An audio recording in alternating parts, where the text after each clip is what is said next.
Led Zeppelin, the biggest, baddest, most beloved rock band in America in the 1970s. Parents hated them. Disturbing and alluring, yeah, absolutely. Critics hated them. Record producers were awestruck. It was the best band, rock and roll band of its type that I'd ever heard. Fans worshiped them, and still do. They were defying gravity.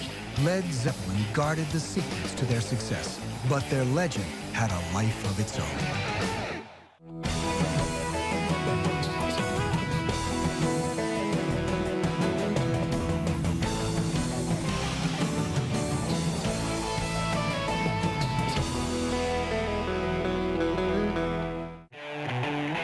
Since their debut on October 17, 1968 in Surrey, England, the name of the British band Led Zeppelin has been synonymous with excess. Those guys were golden gods, and they knew it. They took advantage of it, obviously. By the time they were big, they certainly had got it down to fine art. Nobody pushed the music as far or pulled audiences in as close.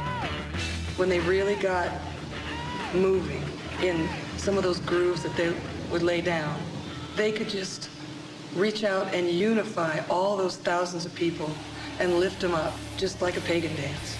No other band generated the heat. Of course it's sex, it's what sells. It doesn't matter whether you're selling it to a man or a woman. It's rock and roll, it's sex. Or the beat. The whole building was rocking, and there was 4 of them. It was, for me, fantastic. I was so gobsmacked. No other band had their chemistry. They conjured up a whole world beyond reality. On stage or in the imagination. Is Jimmy Page into Satanism? Nobody knows. Who cares even, really? No other band experienced the triumphs or the tragedies. And no other band except the Beatles ever sold more records. They really made recordings which today are selling in huge quantities to young people all over the world. In their 12 years together, Led Zeppelin created several of rock music's most celebrated anthems.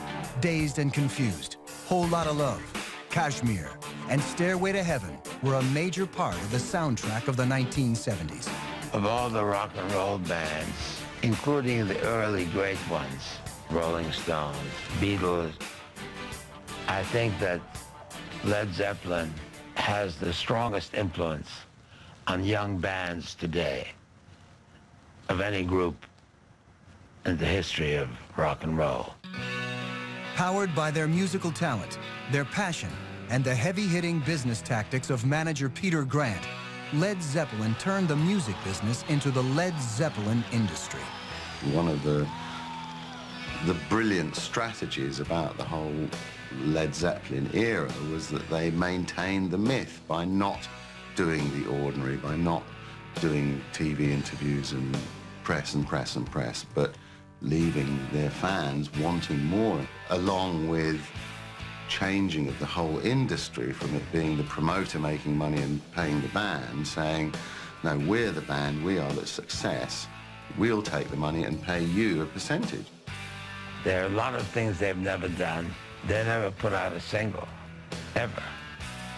Zeppelin's refusal to put out the usual 3-minute singles forced the audience to buy an entire album if they liked a song.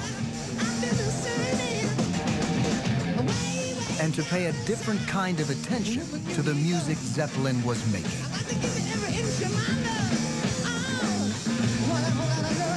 It was like God was coming to visit your town tonight. With Grant and Page at the helm, the band soared to stratospheric heights.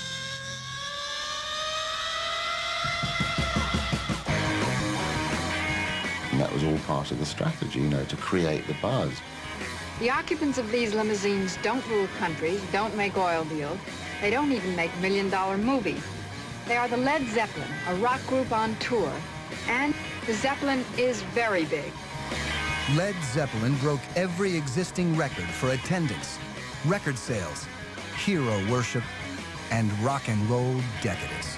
Led Zeppelin left pop culture with a bunch of broken windows and kicked down doors and changed sexual mores. And they gave a lot of young bands a lot of big ideas. Ironically, the name Led Zeppelin was a joke made by Keith Moon or John Entwistle of the band The Who, at a time when they were considering forming a band with some of Zeppelin's members. It was a quip about the likelihood of such a band taking off. Led Zeppelin began as an offshoot of the Yardbirds, the famed British band that launched guitar legends Eric Clapton and Jeff Beck. In 1966, Jimmy Page had taken over as lead guitarist, but the Yardbirds were already falling apart. When the Yardbirds finally imploded, manager Peter Grant offered Jimmy an already booked Scandinavian tour and the name The New Yardbirds, if he wanted it. Page was only too keen. He set about rounding up a new band. Jimmy Page we knew because he was the guitarist of choice for recording sessions as a studio musician. And John Paul Jones was the bass player of choice for recording sessions. So we thought, well, these are two great musicians. And the buzzword was out that there was going to be this great group. Jimmy had invited singer Terry Reid to join, but Reid was unavailable. He suggested a young blues singer from the North Country named Robert Plant. Plant had been with a group called the Band of Joy and was now fronting an obscure band called Hobstweedle. Robert Plant, he was a little bit more of an unknown quantity. He had a very unusual style, which was not so melodic at the time. Plant nominated his friend and former bandmate John Bonham as drummer. Bonham was newly married and barely making ends meet. He hesitated to give up his first decently paying gig with another band. John Bonham was a hit from the word go, Jesus, and he was stunning, you know, blimey. From their first rehearsal, Page, Plant, Bonham, and Jones had a magical chemistry together. Page remembered the moment as scary. It was so powerful. That band was an animal. It was like a wild animal live. It just didn't care about anything but just being up there and bringing it right then. In October 1968, the new band recorded its first album under its own name. It took just 9 days and barely 30 hours of studio time. The first time we heard them, I said, well, this band is going to be the band that will take over. Within a month of their first live appearance, Led Zeppelin had signed with Atlantic Records. Jerry Wester and I we wanted them right away. It was the best band, rock and roll band of its type that I'd ever heard.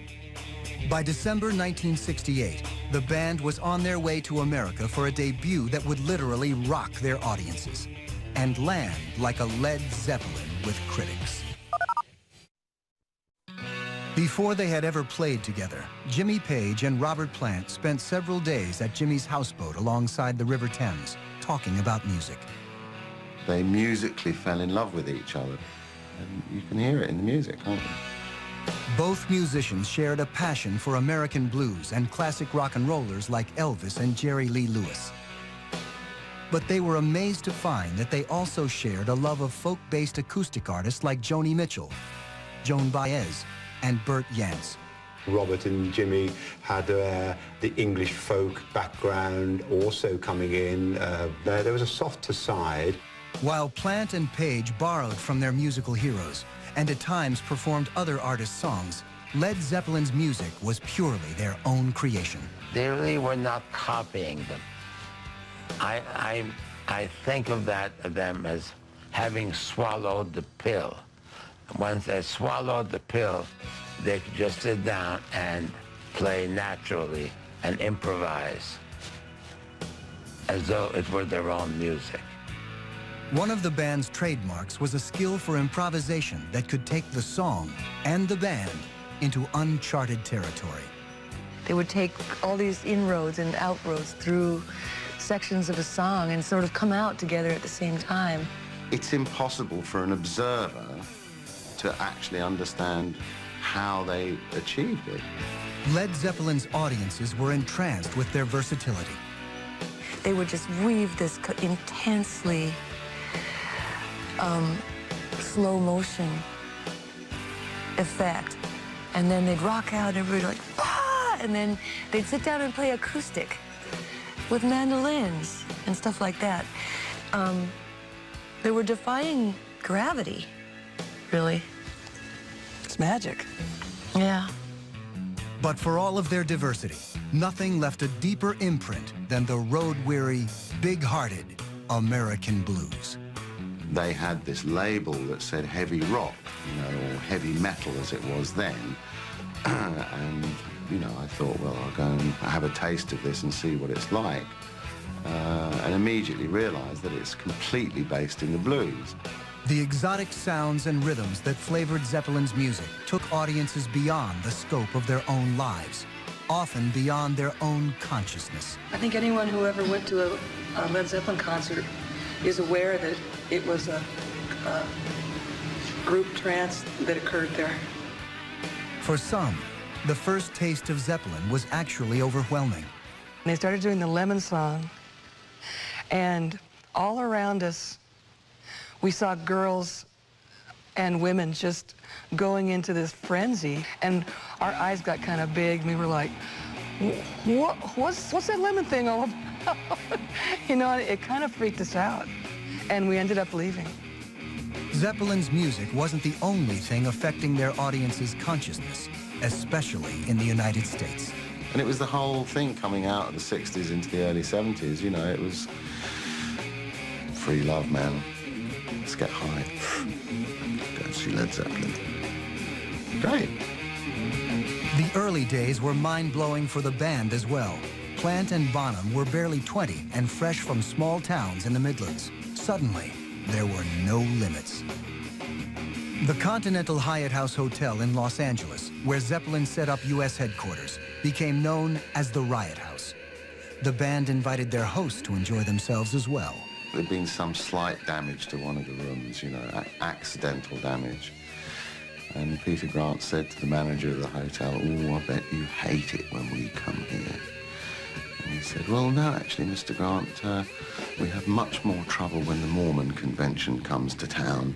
And Peter Grant just couldn't stop laughing. And he said, "Here's $1,000, have a room on us." He made him go up to a room and made the manager throw the TV out the window. And the manager of the hotel was going, "I've always wanted to do this." And the fun wasn't just confined to hotel rooms.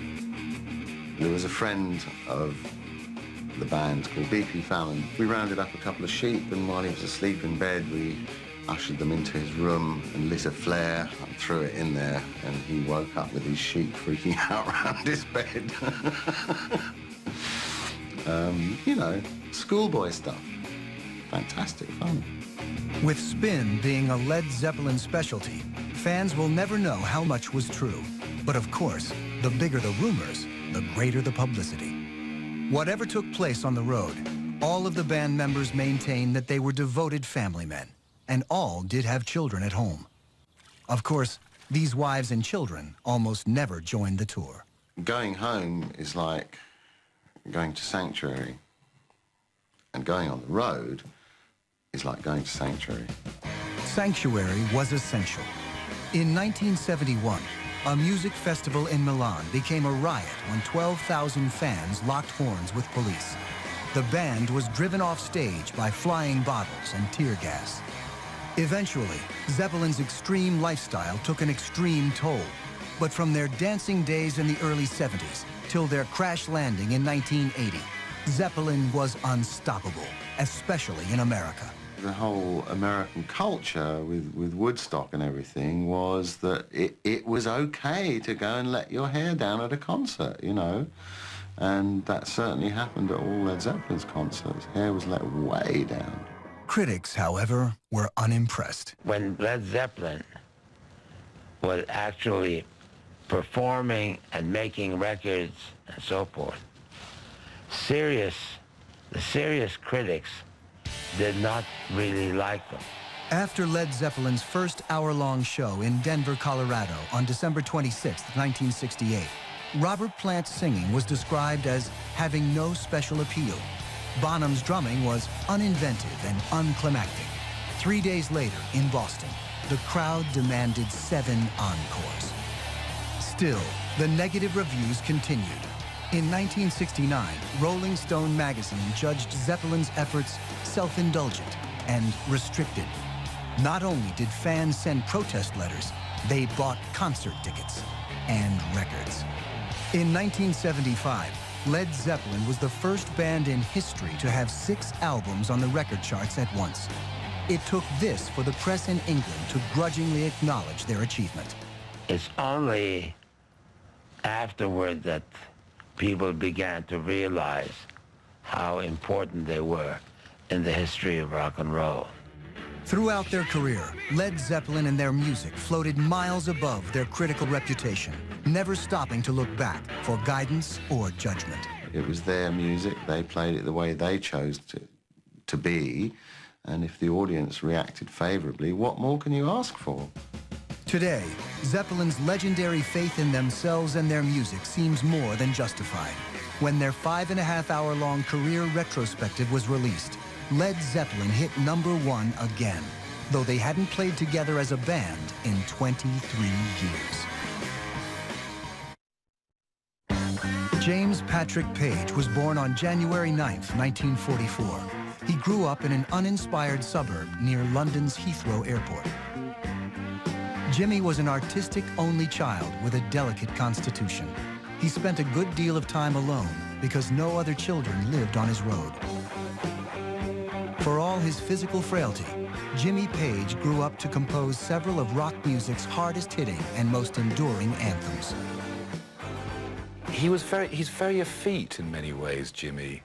And his voice is also quite an effete voice. And yet from this persona comes this incredibly this heavy rock music. I mean, deep down, big. When Jimmy heard the Elvis Presley song, Baby Let's Play House, he said to himself, that's it, I'm off. At 12, he started teaching himself to play guitar.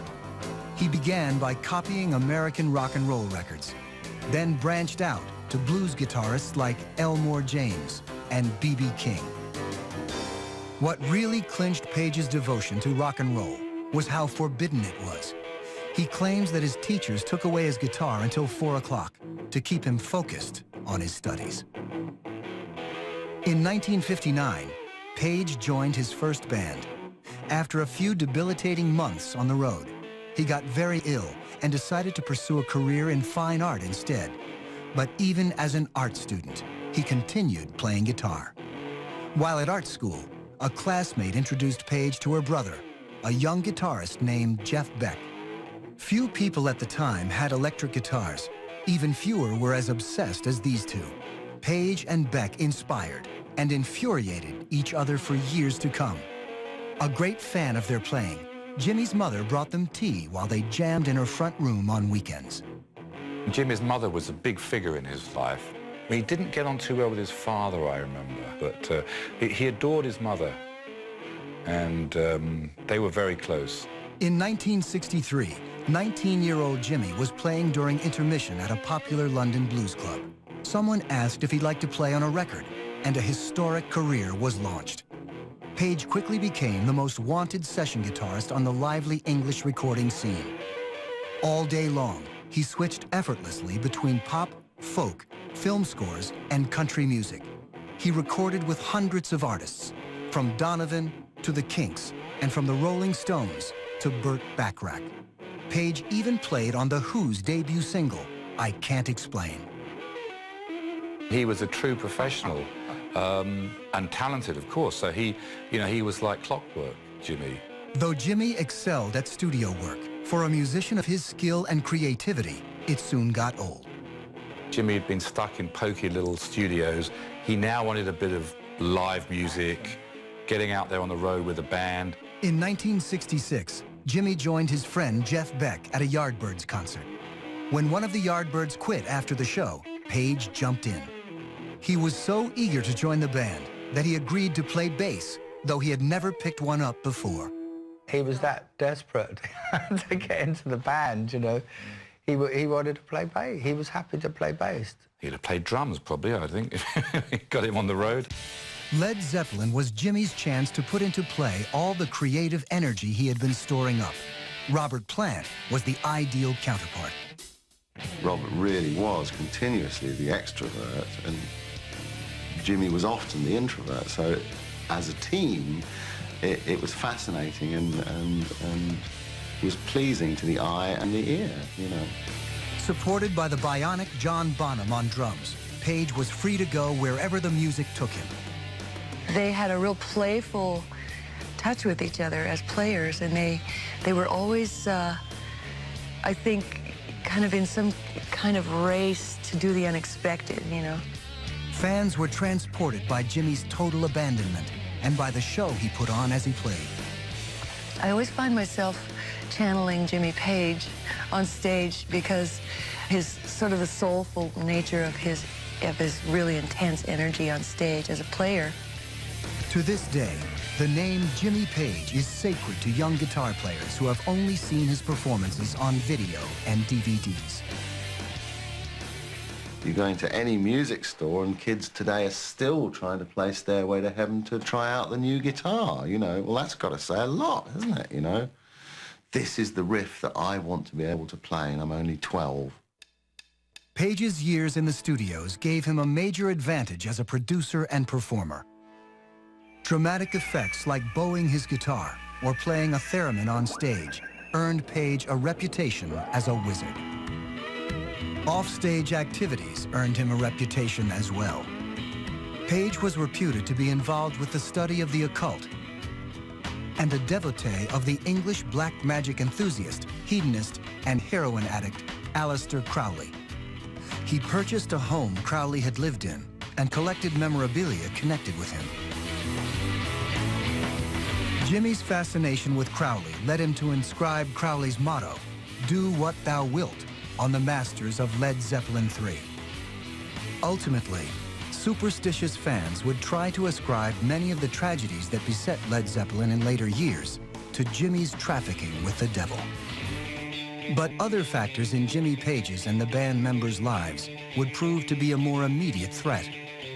For the next 7 years, Jimmy Page and Led Zeppelin would be tested by the pressures of their own fame and notoriety, competition from several new genres of popular music, and most difficult of all to overcome, the unparalleled success of Zeppelin's early endeavors. With Jimmy Page's guitar playing as its heart and Robert Plant's voice as its soul, the Zeppelin still had far to fly.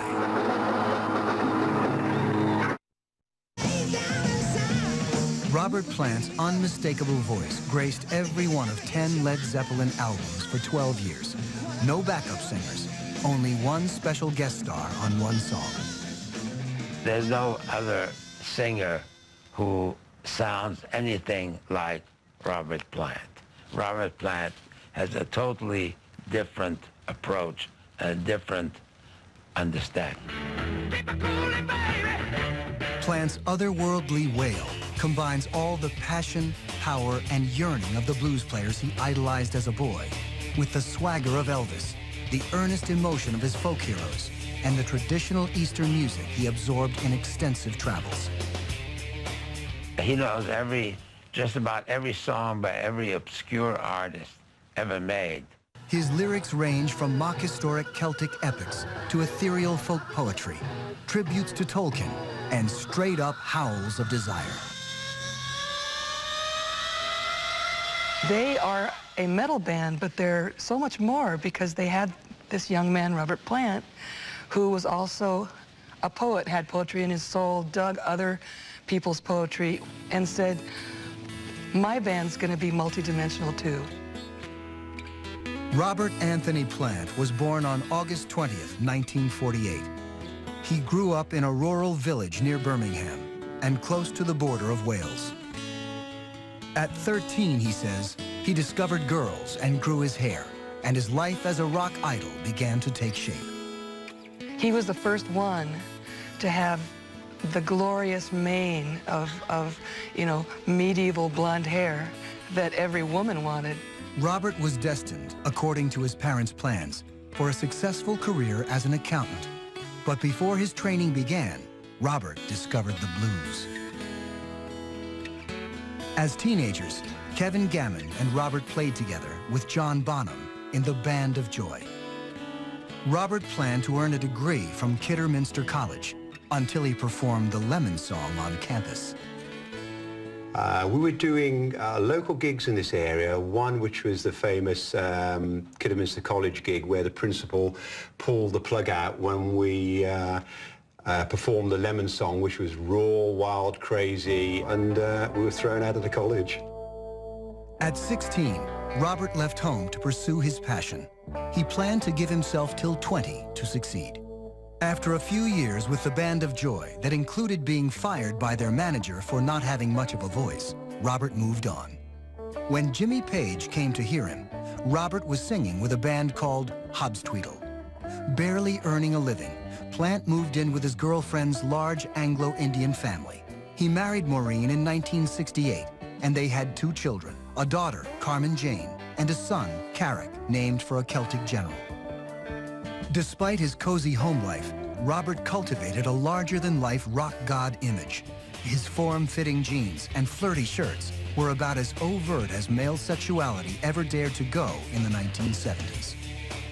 He was one hot guy. I mean, why do you think it all worked so well? On stage, he was pure energy and physicality in motion. His presence and his way of moving mesmerized men and women alike. He showed a kind of real fiery comfort with his sexuality that set a lot of male singers free. Like Page's guitar, Plant's voice is a versatile instrument with a range of colors, shadows, delicacy, and unnerving intensity. Because of the sheer power and the influence of all the great blues singers, they came up to the microphone, they could split your head in two. It had that real sort of conviction and power. In August 1975, a shattering moment threatened the future of both Robert and Led Zeppelin.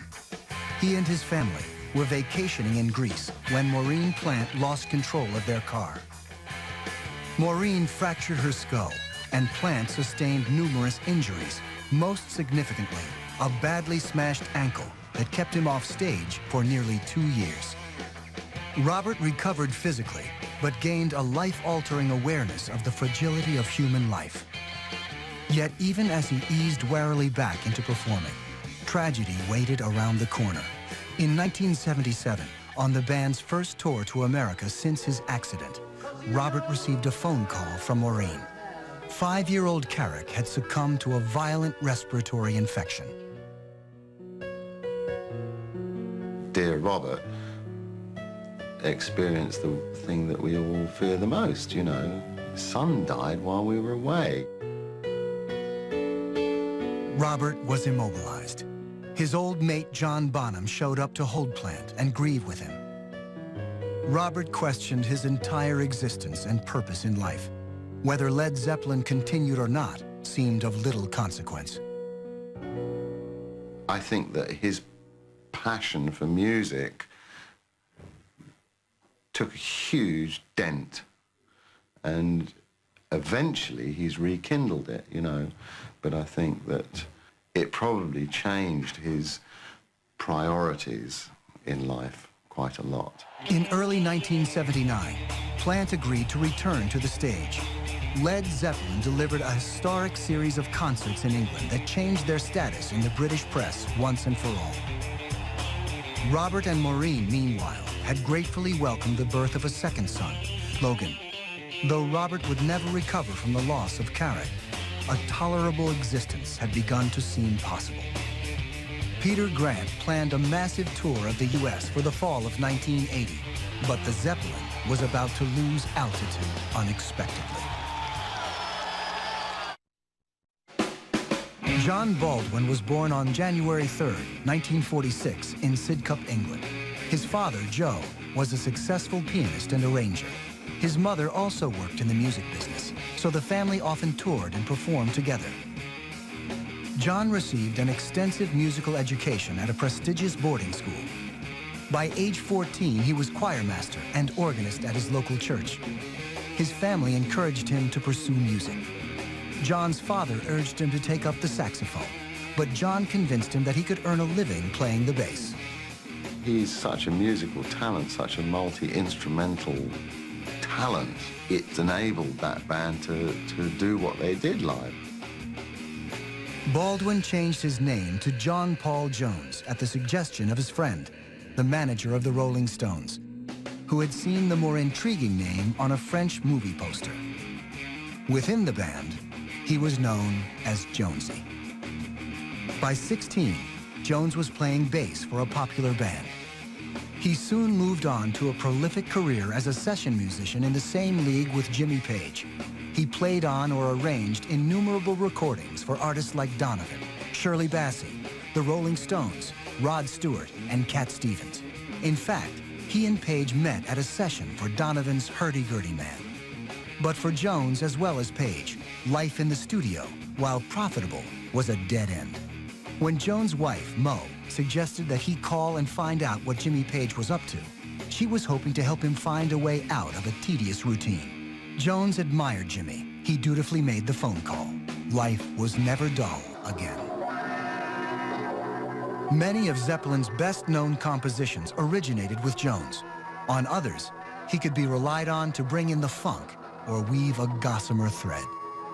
No one really understands the whole contribution that John Paul Jones made. I mean, if you really listen to Stairway to Heaven and listen to the keyboards or Rain Song, you know, that's some big stuff John Paul Jones is doing. While Jones was responsible for his share of mischief on the road, he became known, if only in comparison, as the quiet one. He always looks like he's the quiet one, and I've certainly heard him being very, very loud. As time went on, Jones often stayed at a separate hotel on tour. He visited friends and explored each new city. I think they all had fun together, and I think when it was downtime, they would have their own separate things to do.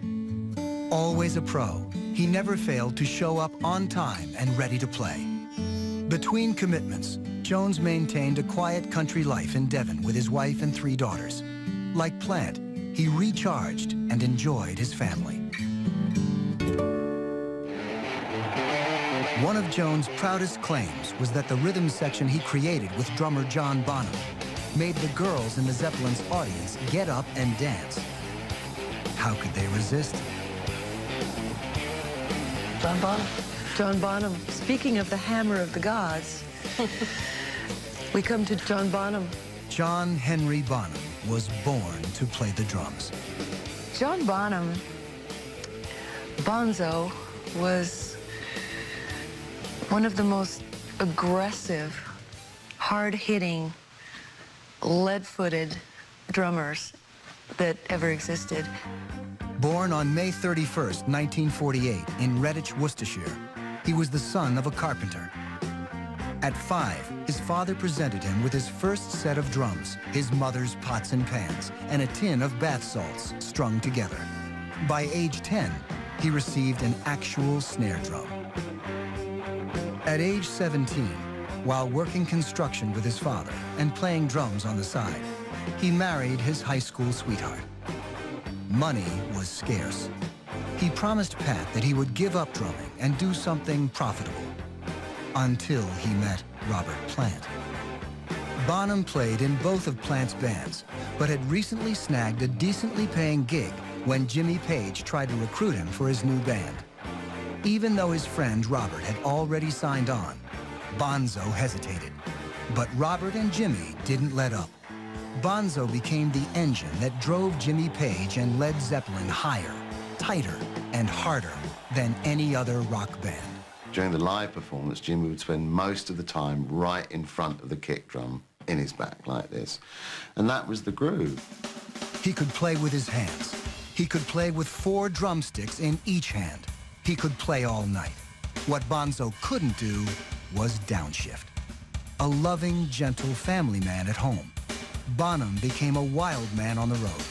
His alcohol and drug intake was as huge as his drumming.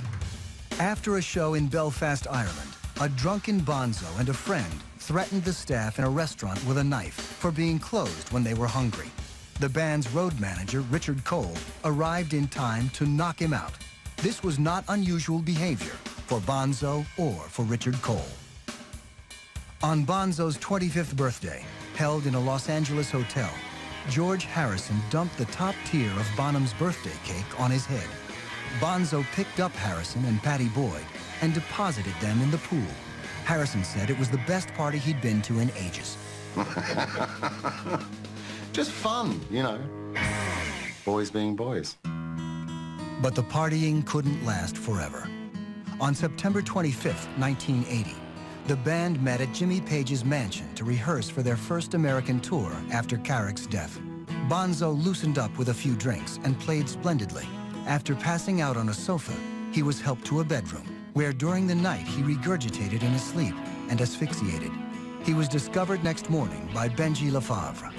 I said to Jimmy and Robert, don't go up there, you don't need to see this, but that's just fact, you know. He died. It was tragic. It hit us all really hard, you know, it's like losing a sibling. Bonzo was the motor. There was no going forward without him.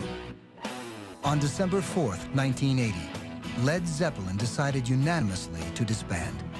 The band issued a statement that said, "The loss of our dear friend and the deep sense of harmony felt by ourselves and our manager have led us to decide that we could not continue as we were."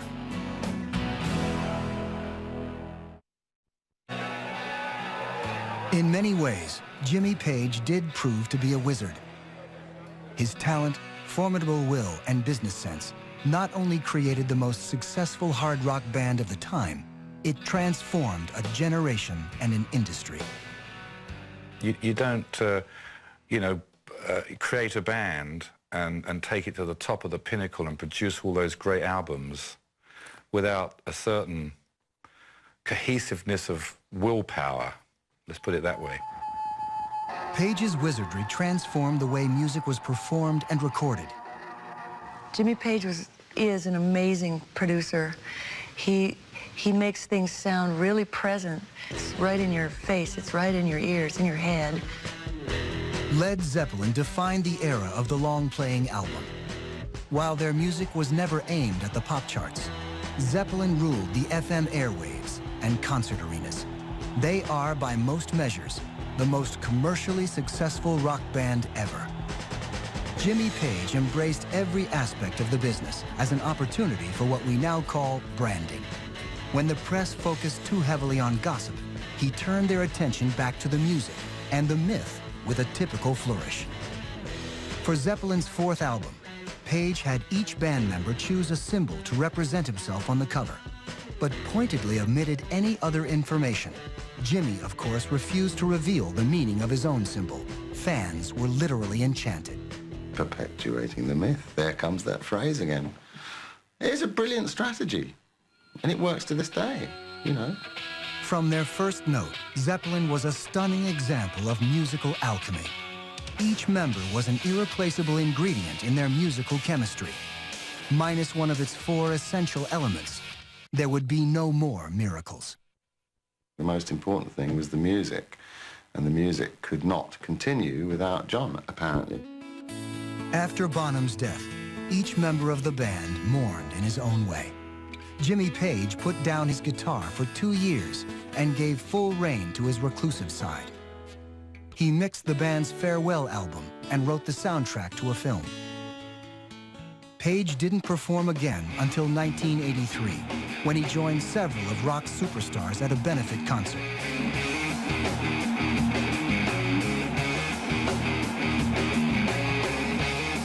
Now 60, Page's wife Jimena and 3 young children are his priority.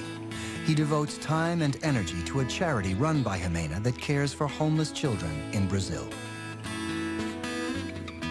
Page has since toured and recorded with other vocalists, but he has never replaced the musical magic he shared with Robert Plant. He and Robert played together on a 1994 MTV Unleaded special and toured twice as Page Plant in 1995 and 1998. They have no plans to revive Led Zeppelin. In August 2004, Jimmy Page was the first musician invited to leave his handprints in the new British Rock and Roll Walk of Fame.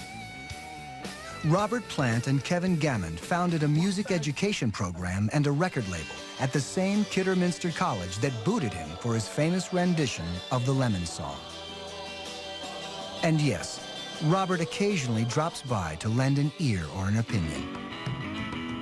Now divorced, he still lives in the Black Country near Wales, where he is a rabid supporter of the Wolverhampton Wanderers Football Club. He continues to explore and collect music from around the world. The quiet one, John Paul Jones, has gone on to a varied career as a solo artist, producer, and composer.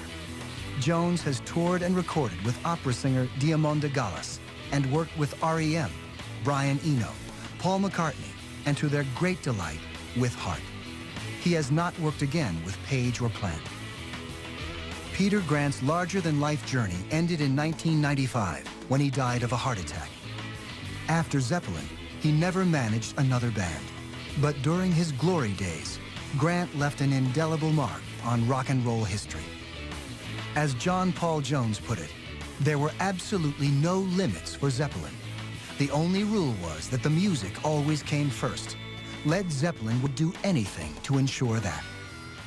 I think having that determination and also being able to have the combination of Jim, John Paul Jones, it was the right box of fireworks.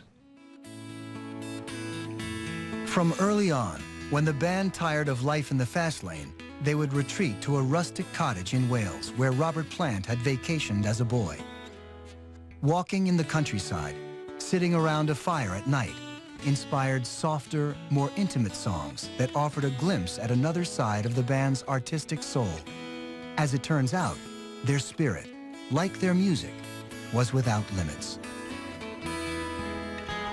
Another creative haven was a rented manor house outside of London. There was a big marble entrance hall with an oak staircase that went up 2 floors all around it, and that was where the drums were, and, you know, they just sounded enormous. There was a big living room next door, which was where John Paul and Jimmy were, in front of a log fire playing. Yeah, it was fun. Several landmark recordings took place here. Using the entire house to record in gave Page a fresh canvas to work on. Most importantly, Headley Grange was a hideaway where the music could unfold in its own time. Mandolins, guitars, pianos, mellotrons, whatever it may be, would be there at their disposal. And some days, people wouldn't get out of bed. And some days, people wouldn't go to bed. There's no formula that I can give you as to how they wrote songs. They just did. Led Zeppelin was always on a quest, you know, it seemed like they were on a quest to merge a lot of different realities into their music. When something is that good and that honest and that soul qualified, it does not go bad. It does not degenerate, you know. It's authentic. Yeah, it's authentic. The most requested rock song of all time was completed at Headley Grange. Robert Plant had been reading a book of Celtic history. Jimmy played him bits of the song on cassette. As he sat by the fire one night, the first lines came into Robert's head. There's a lady who's sure, And the rest is history. and she's by The stairway to heaven is in your mind, babe. Led Zeppelin guarded the secrets to their musical alchemy. But maybe it was nothing that could be put into words. You simply had to be there. to heaven.